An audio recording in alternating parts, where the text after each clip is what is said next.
Irmãos, muito bom dia, um domingo abençoado para todos. Nós estamos começando mais um ciclo de estudos, né? Então nós estudaremos nesse trimestre a mensagem dos profetas menores, que é a sabedoria antiga, esperança eterna para corações experientes. Então desejo a todos um domingo abençoado na presença do Senhor. E o que o seu Espírito fale ao nosso Espírito. Vamos orar? Pai querido, Pai amado, em nome do Teu Filho amado Jesus, nós te rogamos, ó Pai, a Tua bênção para essa mensagem, para essa lição que vamos estudar, que tudo aquilo que lermos, que formos falar aqui, Senhor, seja de acordo com a Tua vontade. Que o Teu Espírito possa nos orientar, nos capacitar, nos dirigir, e dar todo o suporte para que tudo que seja feito, tudo que seja falado, seja para honrar e bendizer o Teu santo e divino nome. Estudaremos a seguir um caminho, uma chamada difícil, ocorrida no Velho Testamento, lá no livro de Oséias, do capítulo 1 ao capítulo 3. Né? Então nós vamos ver o seguinte: tanto Oséias como Jonas e Amós atuaram no Reino do Norte, na região de Efraim, um recorte histórico que permeia os séculos VIII e IX a.C., período de decadência ética, moral, social e religiosa do Reino de Israel. Então hoje, para essa primeira lição, nós vemos uma chamada difícil. O livro do profeta Oséias, especialmente os seus 3 primeiros capítulos, apresenta uma das passagens mais comoventes e de fato difíceis da Bíblia, por meio de uma ação simbólica ordenada por Deus, o casamento do profeta com Gomer, uma mulher descrita como de prostituições. Então, no capítulo 1, do verso 1 até o capítulo 3, verso 5, nós vamos ver então essa parábola, o casamento como parábola. Né?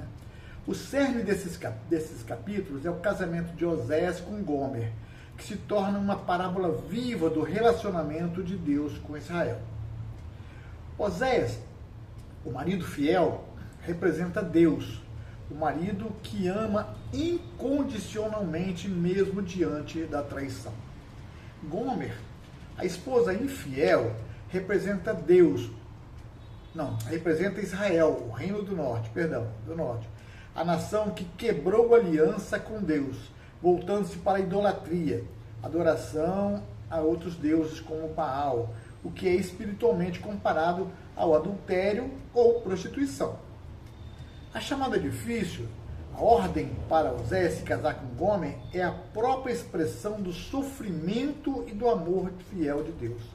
O profeta é chamado a viver a dor da infelicidade para que o povo possa entender o quanto o seu próprio pecado machucava o coração de Deus. Tá? Nós vemos no capítulo 1, de 4 a 9, nós vemos um juízo anunciado, né, pelos filhos, né, pelos nomes dos filhos. Os filhos de Oséias e Gomer receberam nomes simbólicos que anunciavam o juízo de Deus, né? O juízo de Deus contra Israel por sua infidelidade. Então os nomes eram os seguintes: Jezreel significa Deus espalha ou Deus semeia. Inicialmente aponta para a punição da dinastia de Israel e o seu juízo. Lo-Ruama significa não amada ou não merecedora de misericórdia, indicando que Deus retiraria sua compaixão da casa de Israel. Lo-Ami significa não meu povo, sinalizando a quebra da aliança e o banimento do povo da presença de Deus. E temos aqui a promessa de restauração e o amor inexplicável. Oséias 1, 10 até 2:23 e 3, de 1 a 5. Apesar da condenação, a mensagem de Oséias não termina no juízo. É uma mensagem de esperança e restauração, baseada na fidelidade e no amor de Deus. né?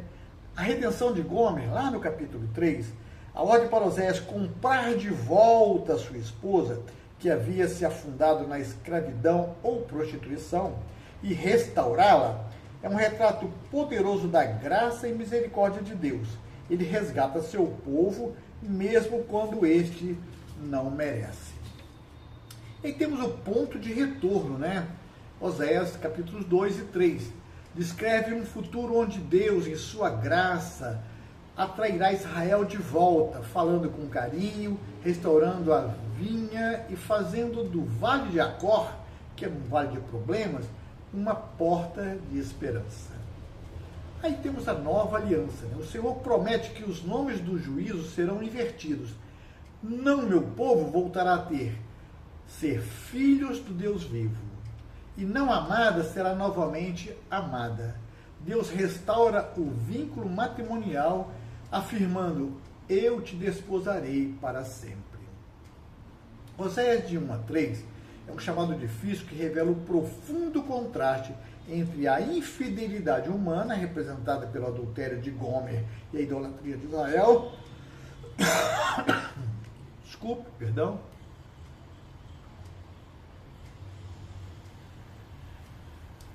Em contraste com a fidelidade e o amor implacável de Deus, representado pela disposição de Oséias em resgatar e perdoar.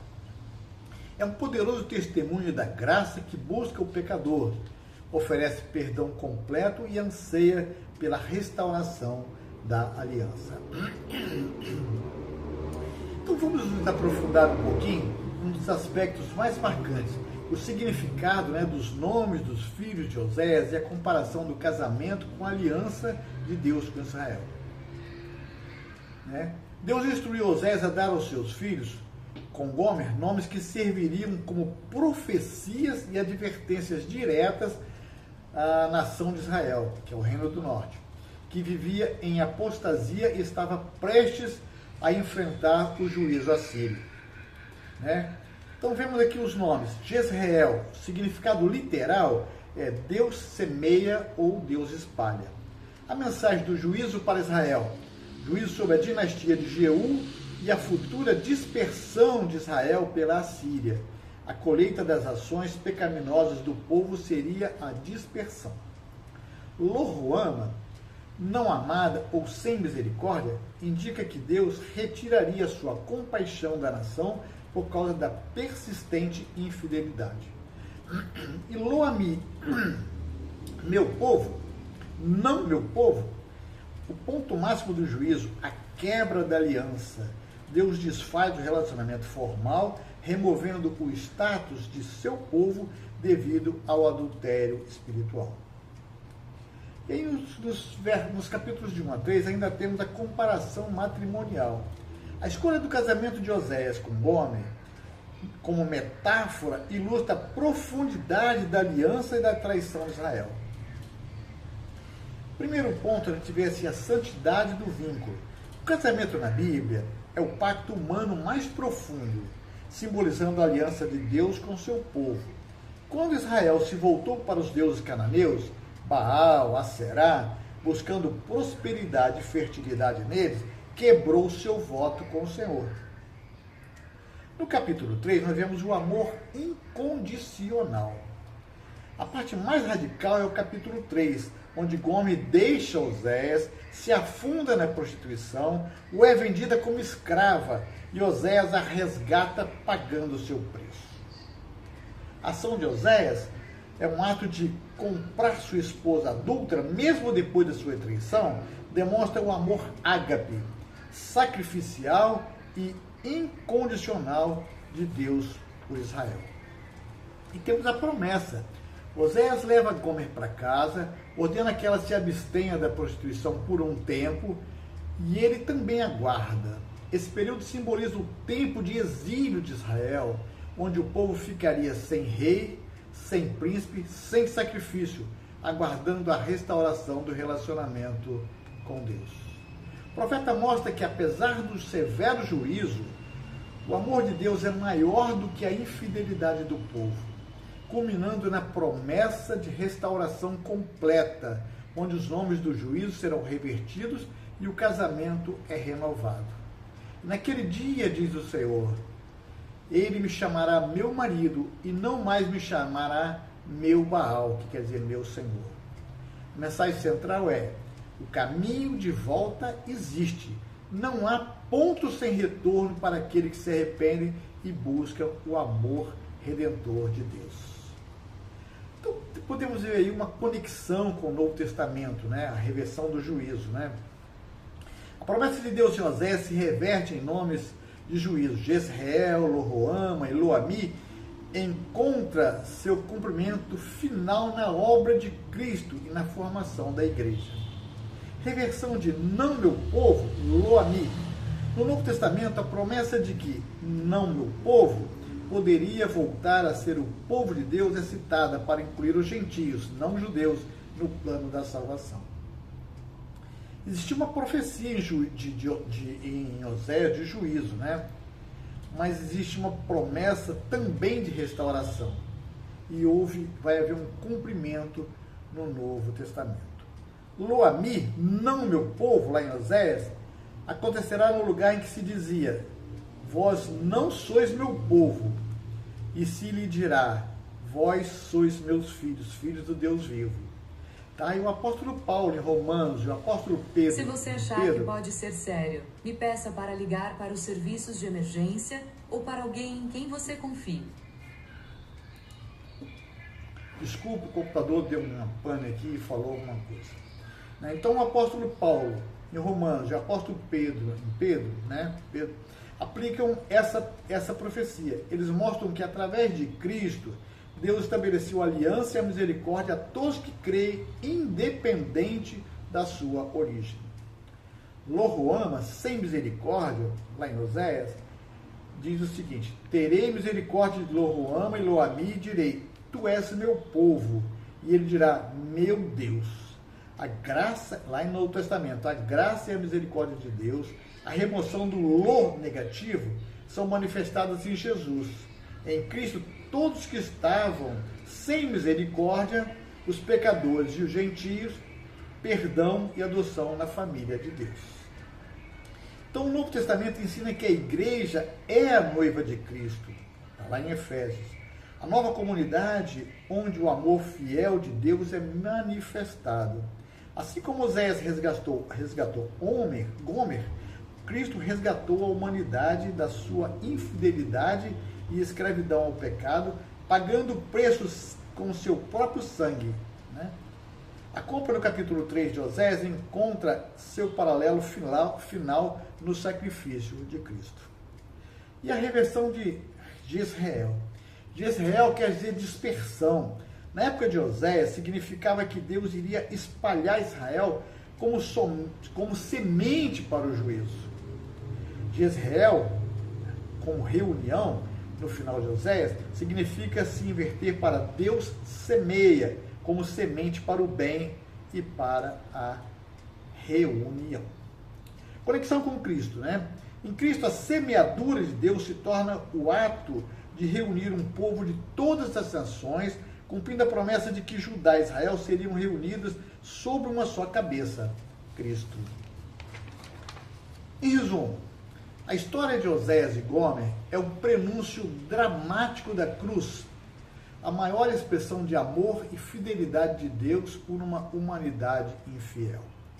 É a garantia de que não importa o quão longe tenhamos ido na nossa prostituição espiritual, o Redentor está disposto a pagar o preço para nos trazer de volta e restaurar o vínculo de amor. E aí, lá no livro de Oséias, ele assume que há dificuldades. A difícil chamada não se restringe apenas a Oséias, ela permeia a vida de fé do povo de Deus e de cada indivíduo. Vamos focar um pouquinho aqui nas dificuldades, nos dilemas que o texto apresenta, como eles ressoam. Dificuldades e dilema na chamada de Oséias. Perdão. Existe uma ordem incompreensível, né? A dificuldade encontrada, a obediência radical a um chamado moralmente questionável. Casar com uma prostituta, humanamente era uma ordem humilhante e dolorosa para o profeta. Mas qual foi o eco da chamada? A vida de fé frequentemente exige sacrifícios pessoais e atos de obediência que desafiam a lógica e o conforto social, a fim de testemunhar uma verdade maior de Deus. O amor em meio à tradição. O comando de amar e resgatar uma esposa adúltera, mesmo depois de ele ter se afundado na depravação e ter quebrado a aliança, a maior dificuldade do amor, o eco é o seguinte: a maior dificuldade do amor de Deus, amar quando não é amado em troca. Isso nos desafia a amar incondicionalmente e perdoar o imperdoável, e a não desistir de relacionamentos quebrados. Viver a mensagem, né, era uma dificuldade para Oséias. Oséias teve que viver a profecia na carne, sentindo a dor, a vergonha e a humilhação que Deus sentia pela infidelidade de Israel. Ecos da chamada. A pregação mais poderosa é a que é encarnada. Somos chamados a refletir a dor de Deus pelo pecado do mundo e a perseverar, mesmo quando o testemunho pessoal é difícil. E o ponto de retorno? Israel recebeu os nomes de Loruama, Loami, sentiu que havia atingido ponto sem retorno. Deus havia dito: não meu povo. A luta contra a luta contra a desesperança após a falha, o texto ensina que para Deus não existe um ponto sem retorno para o pecador arrependido. A misericórdia de Deus é a última palavra. E aí, apesar das dificuldades, nós temos a superação das dificuldades. A superação das dificuldades de Oséias, de 1 a 3, reside na fidelidade da aliança de Deus, né? Oséias foi capaz de cumprir sua missão chamada porque seu ato não era sobre Gomer, mas sobre o caráter de Deus.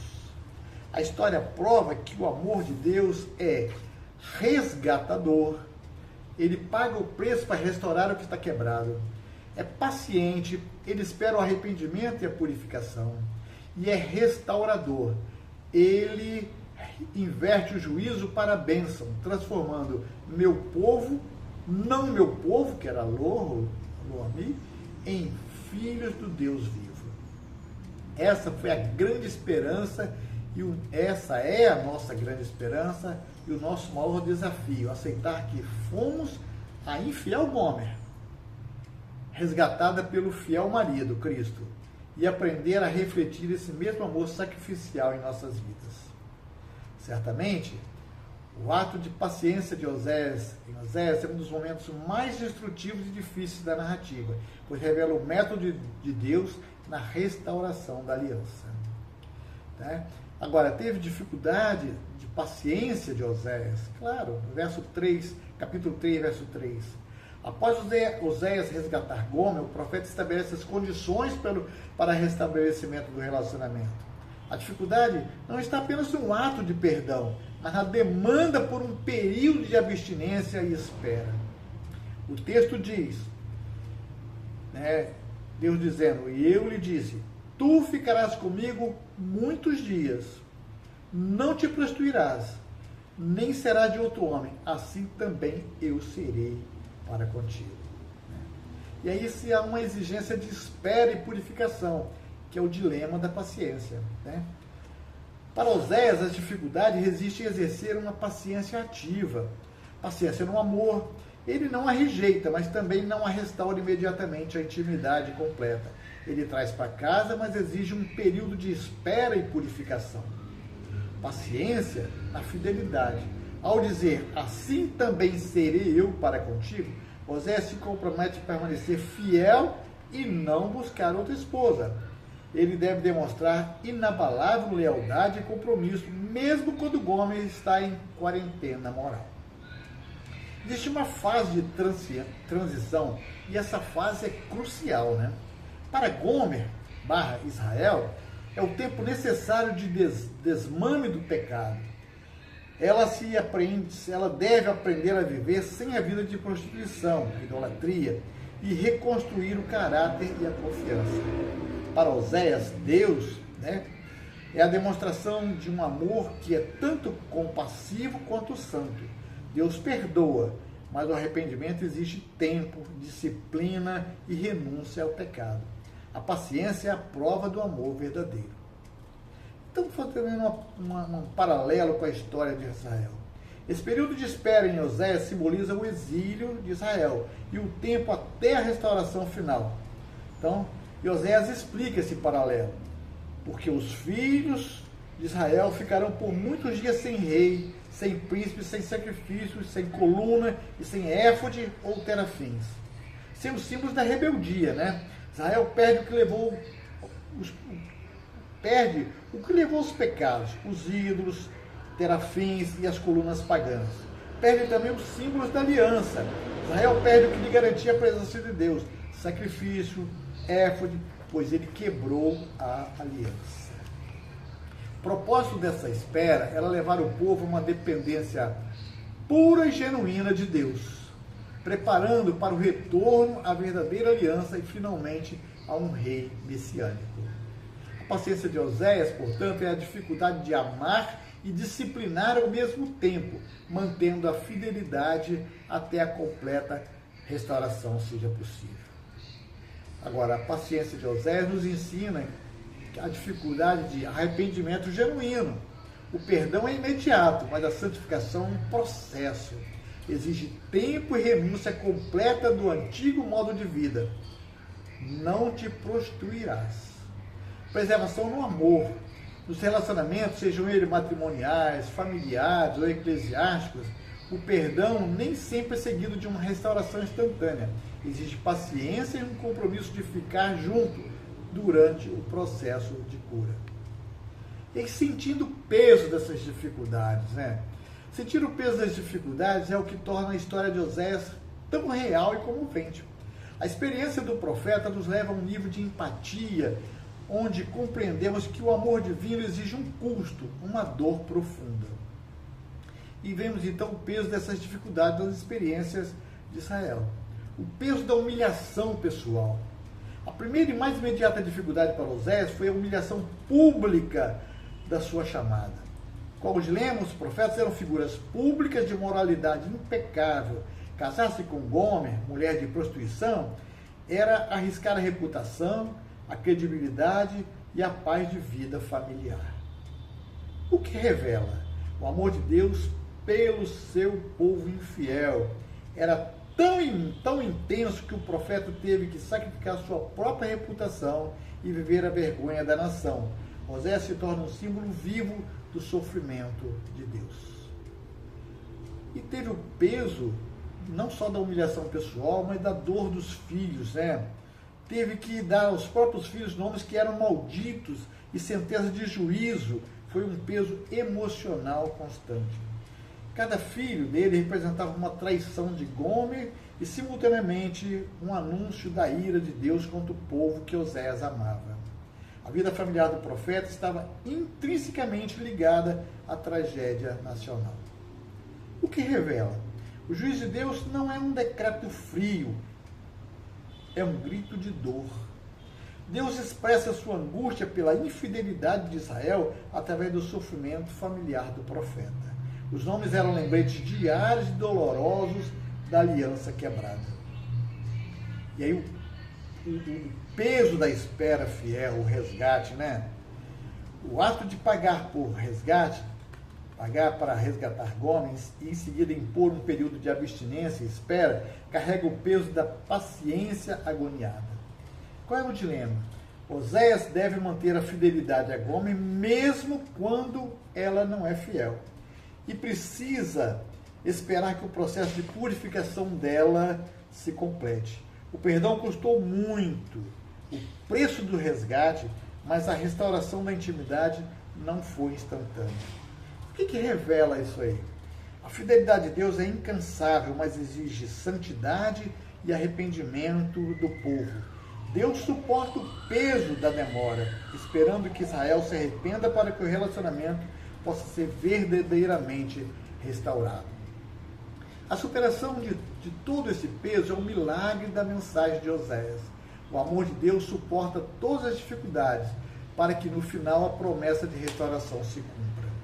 E desposar-te-ei comigo em fidelidade e conhecerá ao Senhor. O peso da dificuldade é aliviado pelo peso da fidelidade divina. Levando a esperança em meio às dificuldades, lá em Oséias 2,14.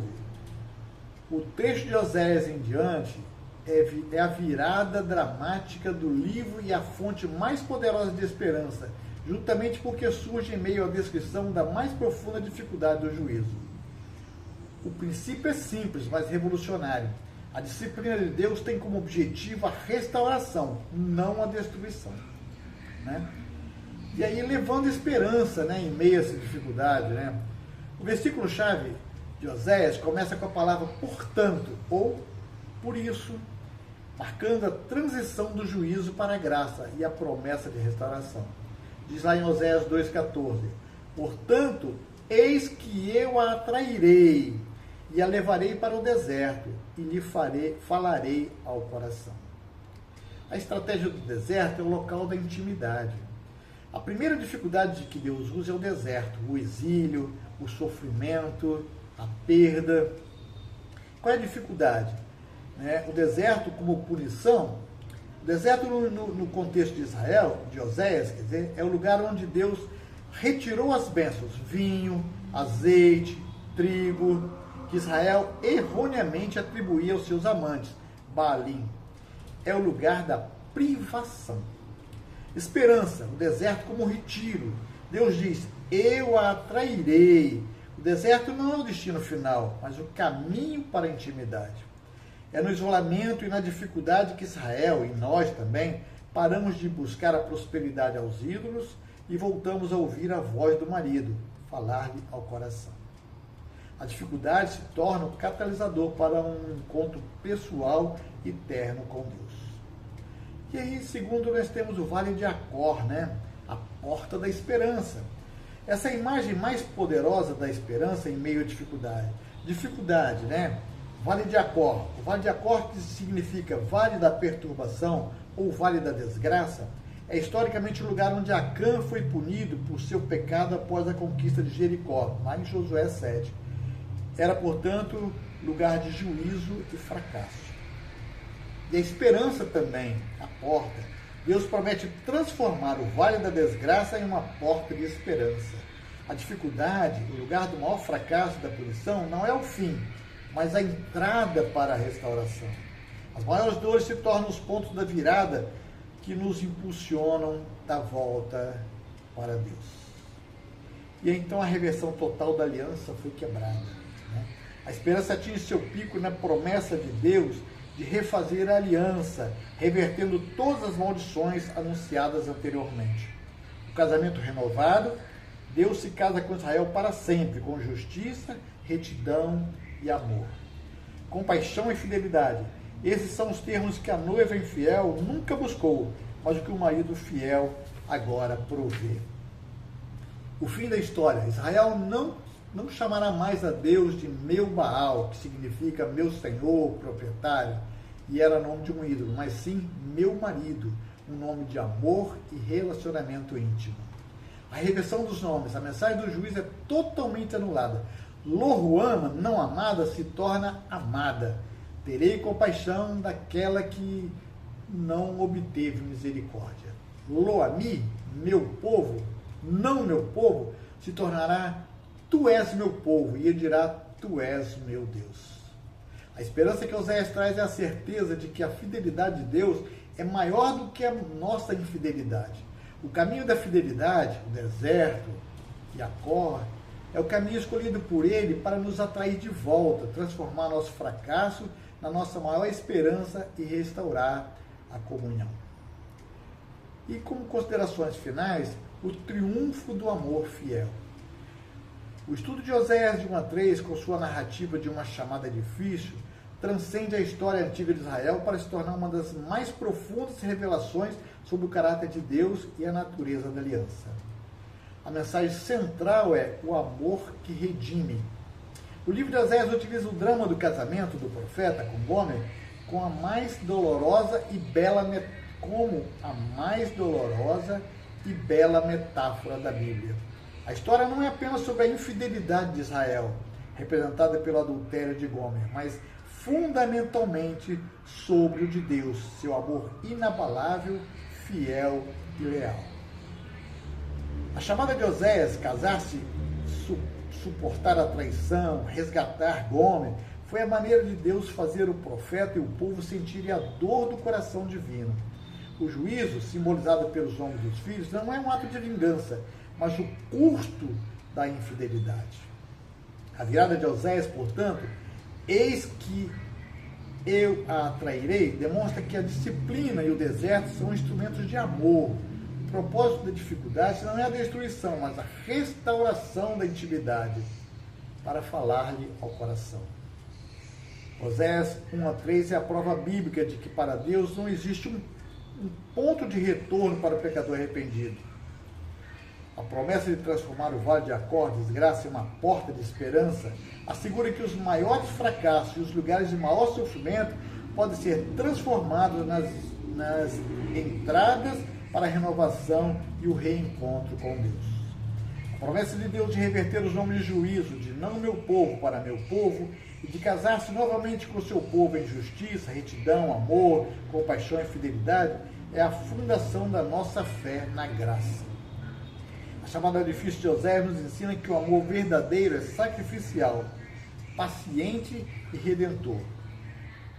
Fomos a Gomer em nossa intimidade, em fidelidade, mas somos resgatados pelo amor fiel de Cristo, o cumprimento fiel da missão de Oséias.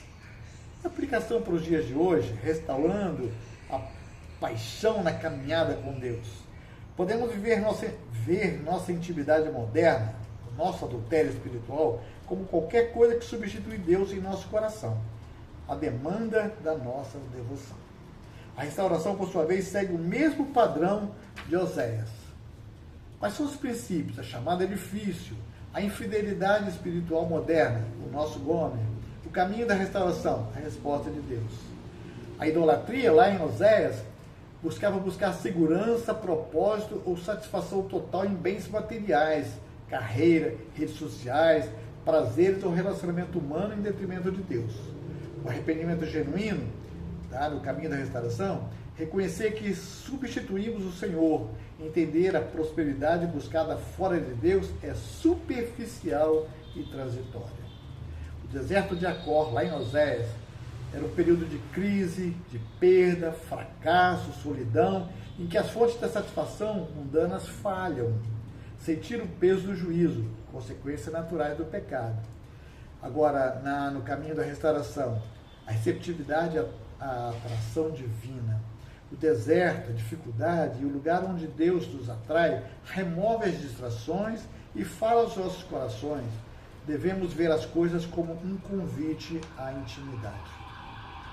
O resgate, a paciência ativa em Oséias, o perdão e o amor de Cristo, preço pago, nos trazem de volta da mesma escravidão ao pecado. De volta da nossa escravidão ao pecado. A disciplina de santidade, a paciência de Deus e a nossa exige um tempo de transição. Afastar-se totalmente dos amantes, que são os hábitos e fontes da idolatria, e dedicar-se à fidelidade exclusiva com Deus. O nome restaurado, sentir-se não amado ou não Deus devido a falhas passadas é o peso da culpa. Essa era a infidelidade espiritual. A confirmação da identidade, aceitar a graça de Cristo que reverte a culpa e a vergonha, passar a se relacionar com Deus como meu marido e como meu Senhor, e não como meu Senhor, Baal, vivendo a intimidade da aliança. O chamado de Oséias hoje é um convite para pararmos de buscar a vida nas cisternas rachadas e voltarmos à fonte. É um lembrete de que o amor de Deus nos busca ativamente onde estamos, transformando nossos vales de desgraça em portas de esperança. E aí a gente vai verificar um versículo de esperança específico de Oséias, que possa servir como uma âncora para a nossa vida diária. O versículo que demanda isso aí, o triunfo da graça sobre a dificuldade, encarando a mensagem de Oséias 1:3, é a promessa de um casamento renovado. A âncora de esperança, Oséias 2, 19 e 20, diz o seguinte: eu me casarei com você para sempre. Eu me casarei com você com justiça, retidão, com amor e compaixão. Eu me casarei com você com fidelidade, e você conhecerá o Senhor. Qual é o poder desse versículo? Eu me casarei com você para sempre? Essa é a promessa de permanência. Após toda a infidelidade de Israel, homem, Deus garante a duração eterna da aliança. Não há risco de divórcio da parte dele. Com justiça e retidão, com amor e compaixão, esses são os termos da nova união, onde Israel falhou em ser justo e amoroso. Deus assegura que ele trará a integridade e a ternura necessária para sustentar o relacionamento. Ele não nos ama por nossa justiça, mas nos casa com a sua. Você conhecerá o Senhor, o objetivo final da restauração, o resgate do deserto, o período da espera, a disciplina, tudo culmina no verdadeiro e íntimo conhecimento de Deus, que é o oposto da ignorância que levou Israel à idolatria. Esse versículo é a certeza de que a dificuldade na caminhada de fé não desfaz a aliança. Pelo contrário, ela é o meio pelo qual Deus manifesta seu amor e nos atrai para uma intimidade mais profunda, baseada na sua fidelidade e não na nossa. Amém? Vamos fazer uma oração? Senhor Deus, obrigado por nos amares, mesmo em nossas falhas. Nos desertos das nossas dificuldades, fala ao nosso coração e renova a nossa esperança. Fortalece-nos para obedecer, confiar e levar tua luz a outros. Que teu amor transforme nossa dor em restauração e recomeço. Em nome de Jesus. Amém. Que vocês todos tenham um domingo ricamente abençoado na presença do Senhor. Que vocês possam estar enriquecidos, tanto quanto eu fiquei enriquecido para estudar essa lição. Que seja um símbolo na nossa vida, que seja um símbolo de retorno. Quem está com algum problema, quem está com algum problema que precisa ser restaurado, Deus restaura todas as nossas limitações, as nossas dificuldades, apesar dos nossos erros, das nossas limitações, Ele está sempre disposto a nos abraçar, a nos perdoar e a caminhar junto conosco. Tenha um domingo abençoado na presença do Senhor.